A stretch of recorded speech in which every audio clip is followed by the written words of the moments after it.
हमी को कातिल कहेगी दुनिया, हमारा ही कत्ले आम होगा। हमी कुएं खोदते फिरेंगे, हमी पे पानी हराम होगा। अगर यही जहनियत रही तो मुझे ये डर है कि इस सदी में ना कोई अब्दुल हमीद होगा, ना कोई अब्दुल कलाम होगा। नमस्कार, मैं हयात कलीम मेहर, आप देखना शुरू कर चुके हो द बवाल। आज बात करेंगे एक ऐसी शख्सियत की जो अभी हर न्यूज चैनलों में खास व आम बना हुआ है। जहां एक तरफ इस देश में कुछ नफरती नेता पूरी मुस्लिम कम्युनिटी को जिहादी तक बोल देते हैं सस्ती राजनीति के लिए, वहीं एक ऐसा अब्दुल जिसने वो कर दिखाया है जिस पर पूरा देश गर्व कर रहा है। नाम है शेख अबू बकर। 94 साल के ग्रैंड मुफ्ती जिन्होंने निमिसा प्रिया को बचाने के लिए यमन के मौलवियों से बात की। बोले इस्लाम में कानून अलग है। निमिसा प्रिया की जिंदगी के कुछ ही घंटे बचे थे कि एक खबर उनके लिए आशाओं की नई किस्त लेकर आई। इस मामले में केरल के प्रभावी और प्रतिष्ठित मुफ्ती शेख अबू बकर कंथापुरम की कोशिशें रंग लाई। यमन ने निमिसा की मौत की सजा फिलहाल टाल दी है। निमिसा की जिंदगी बचाने के लिए पहल कर रहे 94 साल के मुफ्ती कौन है? शेख अबू बकर अहमद, जिन्हें आधिकारिक तौर पर कंथापुरम एपी अबू बकर मुस्लियार के नाम से जाना जाता है और जो भारत के 10वें ग्रैंड मुफ्ती के रूप में कार्यरत है। शेख अबू बकर अहमद को फरवरी 2019 में सुन्नी मौलवियों की एक राष्ट्रीय संस्था ऑल इंडिया तंजीम उलमाए इस्लाम द्वारा भारत का ग्रैंड मुफ्ती चुना गया था। केरल के कोझिकोड के कंठपुरम में एपी अबू बकर मुस्लियार के रूप में जन्मे।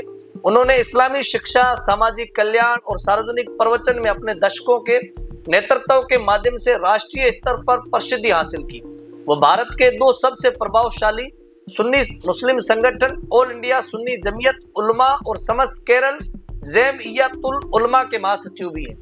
ग्रैंड मुफ्ती की उपाधि तक उनका उदय, जो कि काफी हद तक प्रतीकात्मक लेकिन प्रभावशाली पद है, ने एक ऐसी ऐतिहासिक क्षण को चिन्हित किया क्योंकि वह इस पद को धारण करने वाले कुछ दक्षिण भारतीय विद्वानों में से एक बन गए।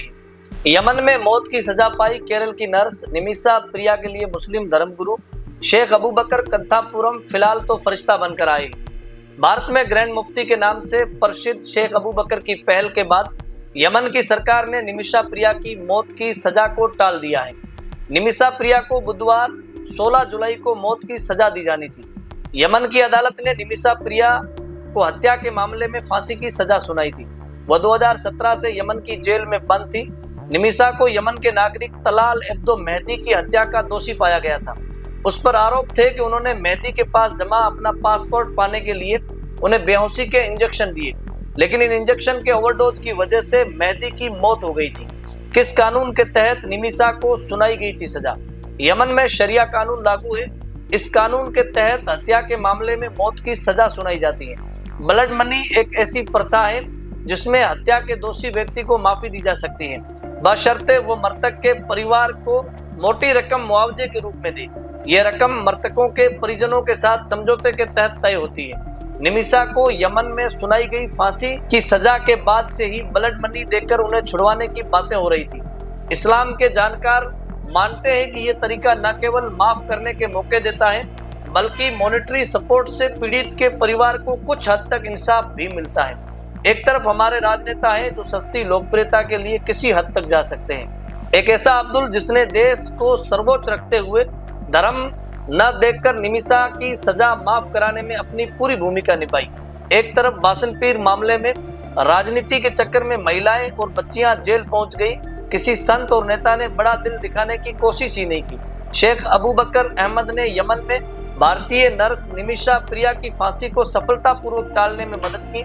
झील पर पानी बरसता है हमारे देश में, जिंदगी का हाल खस्ता है हमारे देश में, दूध महंगा खून सस्ता है हमारे देश में, वजीरों अफसरों या पागलों को छोड़कर और कौन हंसता है हमारे देश में। फिलहाल के लिए इतना ही, फिर मिलेंगे किसी और खबर के साथ।